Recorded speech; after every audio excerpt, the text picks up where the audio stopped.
the cremation. करो। ओ अरे sign करो यार। Shashin gave a lost look to the clerk. Huh? Sign? Where? अरे यहाँ यार, साइन करो। Mechanically, Shashin picked up the pen and scrawled at the bottom of the form. कितना time लगेगा? अरे 11 और हैं आपके पहले।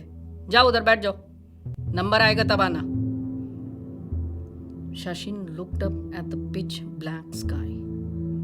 The only glow was from the burning pyres.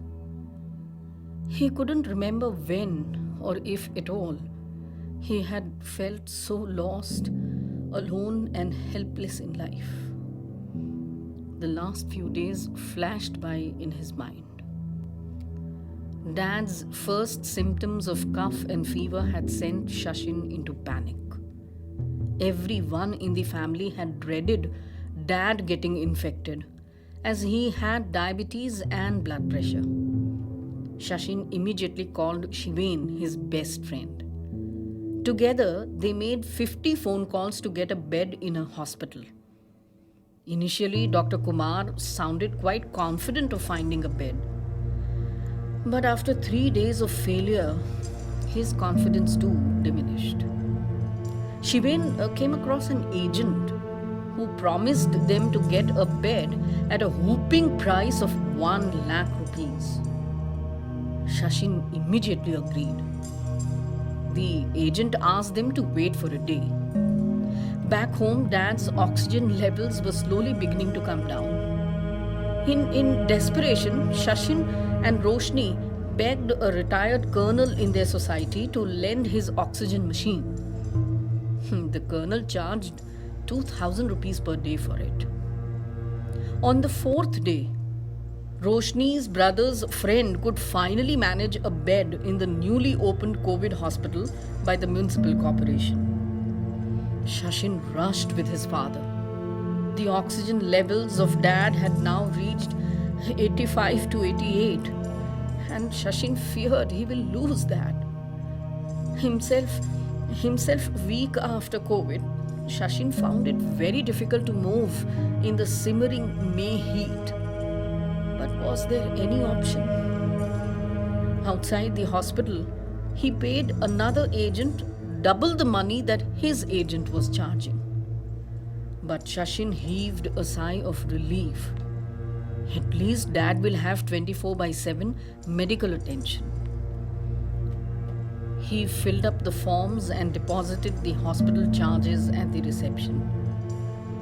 He just had a glimpse of Dad being wheeled on a stretcher to the 6th floor. Shashin was brusquely told at the reception to leave immediately and not come physically to inquire after his father. All Shashin could do was call up at the reception and find out how his father was doing. For the next 4 days, the entire family would gather to listen to Shashin speak with someone at the hospital reception for his father's health. The conversation used to be brisk. The receptionist would ask in a dry, emotionless voice, "नाम बोलो." "जयराज भाई, room 601, 6th floor." Jayraj भाई, okay. अरे परेश, ओह परिया, 601 का file कहाँ है? अरे इधर नहीं है यार। Hello sir, please call after an hour. 601 का फाइल नहीं आया है। And the connection would be cut off. The same process would be repeated after an hour. But for those 60 minutes, the entire family would just sit around quietly. Hello? Jairaj bhai, room 601 sir. हाँ, ठीक है. Vitals are okay. Only little fever and cough. Improvement है. And the line would get disconnected. On the 4th day, the receptionist couldn't find the file at all. Shashin called twice at hourly intervals. As he was thinking of calling the third time, he received a call from the hospital. It was a different voice and less impersonal. Hello, Shashin Bhai. Shashin Bhai, I'm so sorry, but your father had a sudden heart failure this morning and he collapsed. He was improving, but Shashin couldn't hear what the receptionist said further. His, his world came crashing down. Oh God. His mom, his wife, his sister, his little daughter. None of them could be consoled for hours together.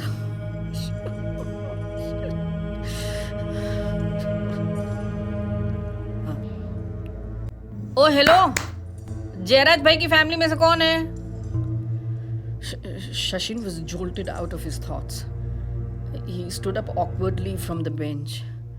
हाँ, मैं हूँ साहब. अरे चलो यार, क्या बैठे हो? खड़े हो जाओ. जलाने का टाइम हो गया.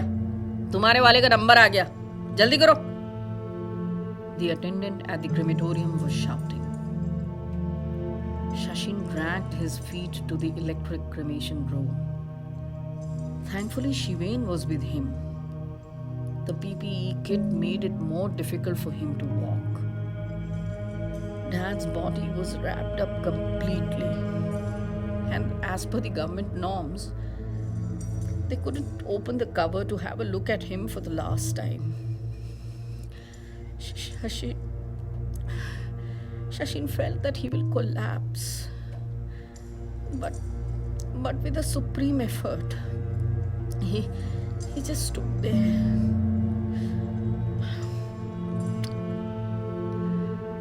The next few days were so dramatic. The second wave of COVID was so devastating that no relatives and friends could muster courage to visit Shashin's family.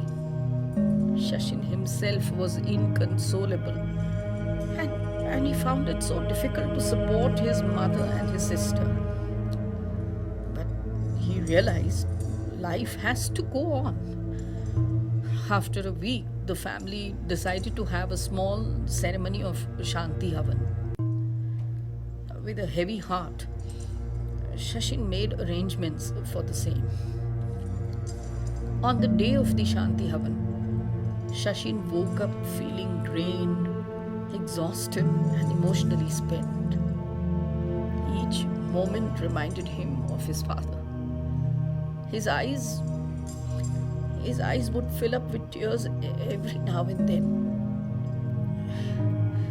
He realized that he had to put up a brave face in front of his mom and sister.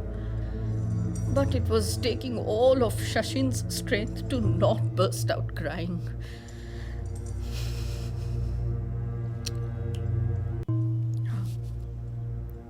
As he was just leaving to get some things required for the Havan, his cell phone rang. Shashin picked it up. Hello? Shashin Bhai? हाँ? कौन? A cheerful voice replied. I'm calling from the municipal hospital, sir. I have some good news for you. Your father has fully recovered from COVID and he's ready to go home. Please come to collect him and also to pay the rest of the due amount. 2 months later, Shashin was conversing with his counselor. I have accepted that Dad is back. My nightmarish feeling of thinking that he is a ghost has finally gone away. But doctor, I can't forget that I did cremate someone. Arey, who was he? Or who was she? Which religion did he or she belong to? That person's family has still not been found out. The hospital records also couldn't find whose demise information was given to me falsely. Oh God, I feel so guilty, sir, so guilty. I I can't forgive myself for this. I just can't forgive myself for this.